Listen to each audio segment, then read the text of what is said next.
A day in my life sa usa ka babayi nga sige og duty pero walay kwarta. Daghan na hinuon og utang. So, hi guys. Maano mga guys? I'm so proud of myself. Maano nga no? Party ko sa'yo nagbata ang babae. Diba? This is not me. Sino na? Di na ako. Ay, pero bitaw guys. Eme lang.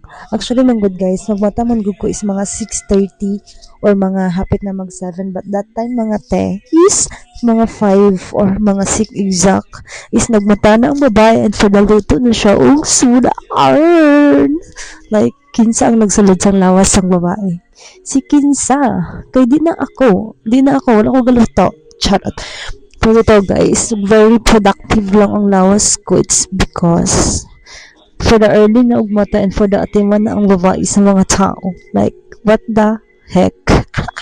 Pero bitaw. Oh, eh. So, nagluto na ko na guys. Nagluto ko og blood. And then, eggplant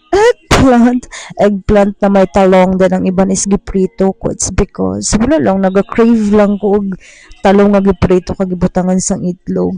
So tapos ang bulad pagid guys, swak pagid kayo sa sa talong. And then pag human guys is naligo na ang babae for the lego ng babae. So this is very productive ang lawas sa babae, very fresh. So, mga 6:30 mga guys, naligo na ng babae. Tapos na siya ligo sina. Tapos, nagbuni-muni pa na siya. Kaya wala siya sa uton. Kaya nagpa-laundry siya. Tapos, wala pa nakuha. Then, pagkahuman is nag-ilis ng babae for the ilis na dan. For the vavoy, nakayo ang babae. Uy. Tapos, pag humana ng mga tais nagkaon, for the first time ko nagkaon sa balay mga tais, kabalo mo, hindi gid na.